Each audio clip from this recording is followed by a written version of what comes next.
innaka antal alimul hakim. Wala haula wala quwata illa billahil aliyyil azim. Amma ba'd. Pertama, kita bersyukur kepada Allah.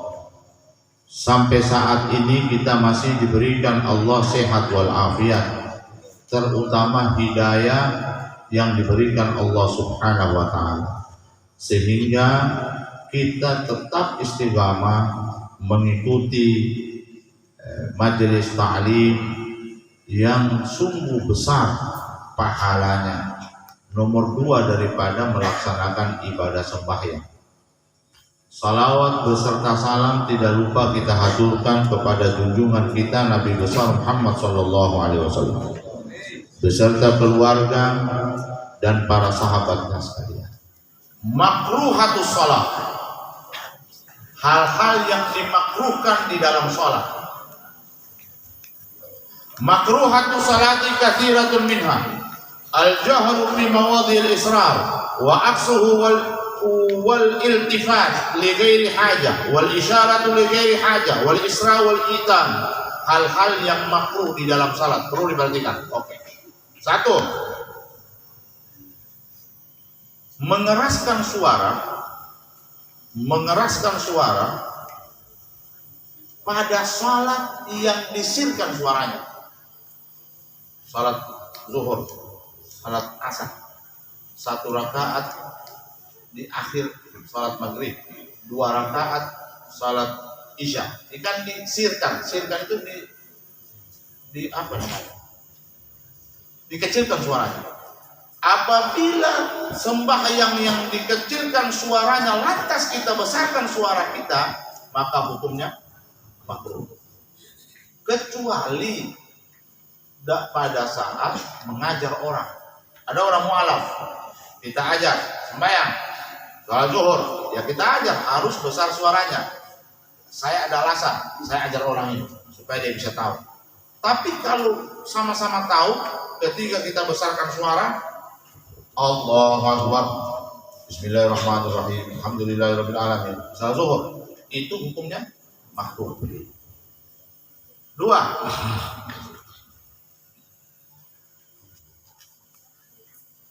Mengecilkan suara di dalam salat yang sebenarnya dibesarkan suara. Salat maghrib, rakaat pertama, rakaat kedua, besar suaranya tapi pakai kodina. Nah, itu makruh. Itu makruh. Tadi membesarkan suara di salat yang dikecilkan suaranya. Yang kedua, mengecilkan suara di salat yang besar suaranya. Kedua itu. Yang ketiga, menoleh, menengok, memalingkan, sama saja, memalingkan wajah tanpa ada hajat.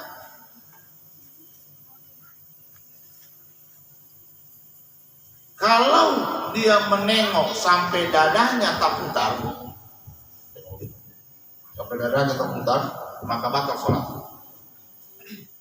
Kalau menengok begini, biasanya sering juga kita orang begini karena takut toh.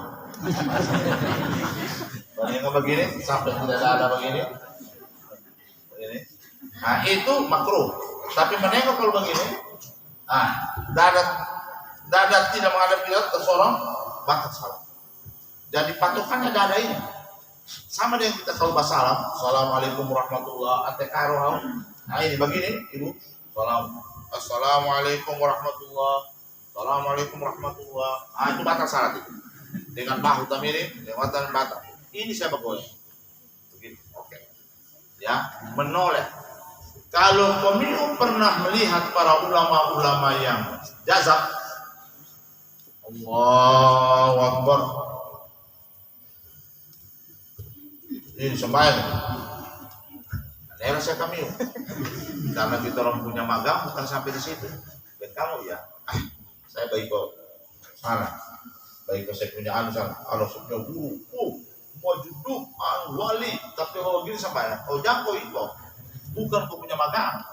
Ya kita orang ikut syariat, ya yang ditetapkan oleh syariat. Oke. Yang berikut, memberi isyarat tanpa ada hajat. Isyarat apa saja tanpa ada hajat, memberi isyarat. Oh gitu. Dan ada ayat Bismillahirrahmanirrahim. Usah ayat Qul a'udzu birabbin nas, Malikin nas. Itu kan memberi isyarat, tapi dia membaca ayat. Tapi tujuannya membaca ayat, ujung-ujungnya baik surah ayat. Itu bahaya. Itu maksudnya itu, memberi isyarat tanpa ada hajat. Berikut.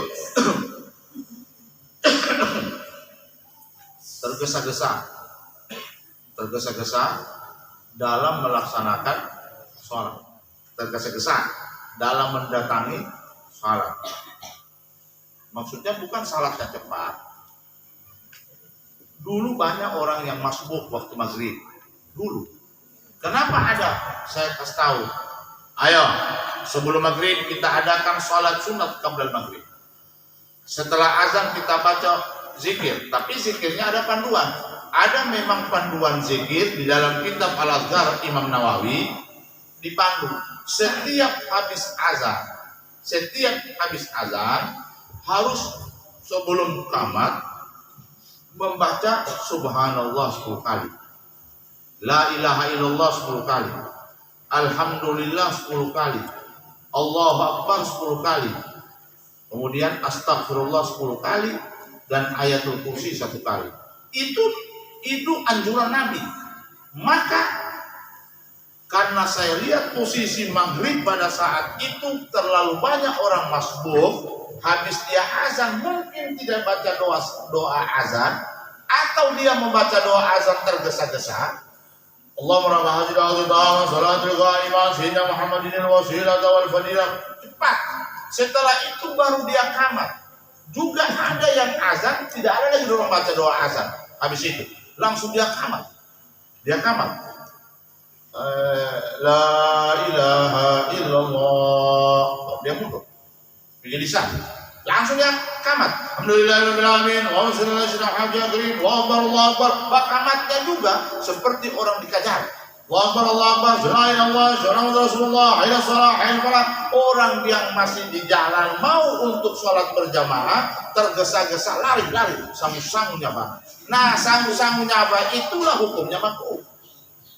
Mendatangi salat dalam keadaan tergesa-gesa itu jatuh hukumnya makruh. Gampang dong saudara-saudaranya mana? Bagaimana mau konsentrasi dia usul maghrib asar? Bayangkan itu. Makanya saya lihat posisi seperti itu banyak yang masbuk karena terlalu cepatnya mengambil kesimpulan untuk qamat. Alasannya cepat qamat karena baru kejar waktu maghrib. Inilah pemahaman kita. Tidak putus, macam orang tua bilang, tidak putus di atas sajadah, maka kakulah dia menerjemahkan hukum. Kaku kan? Sudah coba, mau habis waktu maghrib, dia kan waktu maghrib. Karena dia tidak putus di atas sajadah. Maksudnya, tidak tuntas dia belajar hukum itu, sehingga dia kaku dalam menerjemahkan hukum. Nah, saya rubah posisi.